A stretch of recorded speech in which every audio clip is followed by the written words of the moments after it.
We experience a lot of firsts in our 20s, such as getting a job, buying a home, and starting a family. As a result of all of these life-changing moments, we're constantly learning and growing. Each of these moments in our lives comes with a ton of uncertainty, but they're what help us discover who we really are. Now, I've barely scratched the surface of this second decade in my life, having turned 22 years old just a few months ago. So you're probably wondering what I'm doing here, acting like I have everything figured out. Well, let me set the record straight. I don't have everything figured out, and no one truly does, because no matter how old we are, there's always room for us to learn and grow. The reason I wanted to make this video is to reflect on some of the things I've learned so far. And who knows, my perspective on some of these things might change over the years. I like to look at this video as a virtual time capsule that captures my thoughts and reflections in this moment in my life. It'll be interesting to revisit this down the road to see how much I've changed. To whoever is watching this, if anybody at all, whether or not you're in your 20s, I hope these lessons that I share will provide you with some value. With that being said, let's get into the 5 things I've learned so far in my early 20s. Number 1, understanding the value of a dollar. When I was 18 years old, I got my very first job at Home Depot, and I was making $11 an hour, which was the minimum wage at the time. Although I wasn't making that much, I didn't really mind because I was excited to be earning my own money for the first time. I loved working there so much that I would stay there past my shift until all of my work was finished. It's embarrassing to say this, but I didn't understand the value of a dollar until I was spending my own money instead of the money that my parents gave me. But nowadays, if I were to go out to a restaurant, I would think to myself, how many hours would I have to work at Home Depot to pay for the cost of my meal? I now look at a $50 meal as the equivalent of working 5 hours at Home Depot. Suddenly, paying that much for a meal no longer seemed worth it to me. This shift in my mindset helped me become mindful of how I was spending my money and set me on a path to make other decisions that benefited me financially.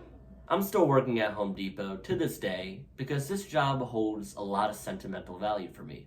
If it weren't for this job, I can't say with certainty that I would be in the position that I'm in today.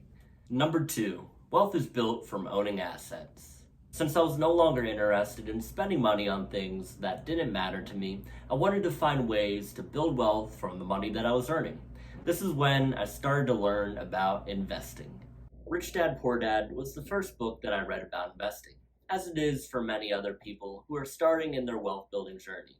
There were many things that I learned from reading this book, but the main thing that I took away from it is that wealth is built from owning assets. So I followed the advice that Robert Kiyosaki gave and started investing in stocks, which is an asset that pretty much anybody can start investing in, regardless of how much money you have.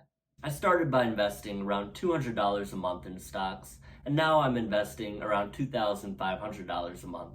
I only keep around 5 to 10% of my net worth in a checking and savings account, and the rest of my net worth is invested in assets because that's how wealth is built. My goal for this year is to add a new asset to my portfolio, and that's real estate. Number 3, money by itself won't make you fulfilled in life, but it allows you to buy back your time. When I was younger, I wanted to live a life that was full of luxuries. I dreamed of having a mansion, driving an exotic car, and wearing designer clothes. But over time, I lost interest in that kind of lifestyle. Whenever I would spend my money on something that seemed luxurious, I found that the initial excitement that I had for it quickly went away. It was as if I was trying to fill a void with material things, only to realize that fulfillment can't be bought. Money by itself won't guarantee fulfillment in life, but it does offer the invaluable opportunity to reclaim the most precious resource in life, and that's time.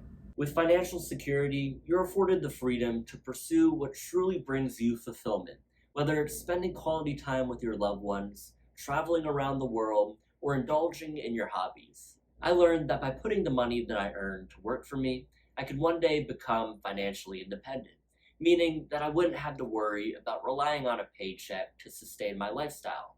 Instead, my investments would provide me with the freedom to live my life on my own terms. Number 4, experiences are more valuable than anything you can buy.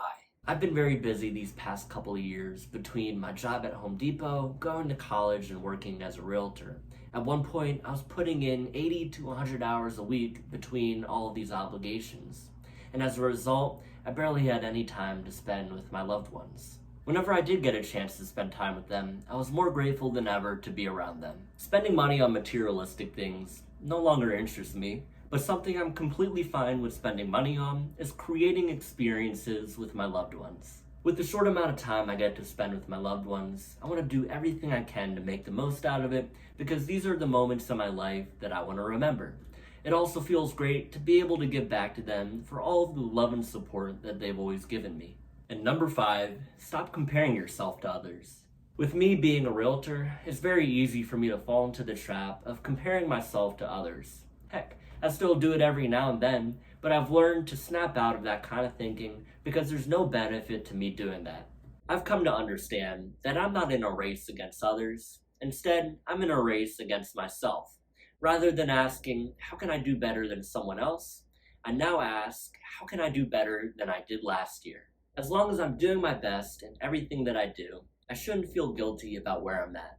I like to think that success is like a race, except you never know when you're going to reach the end of the finish line, so that's why you should always keep running until you finish your race. Alrighty, those are the 5 things I learned so far in my early 20s, and to wrap things up, I just want to say that there are times when I feel like I'm not where I should be in life, but I remind myself that where I'm at now is where I was praying to be just a few years ago. I'm sure a lot of you can relate to this feeling at times, so remember to be kind to yourself and acknowledge how far you've come. Keep pushing forward, stay true to your journey, and trust that everything will unfold in its own time. We're all in this together.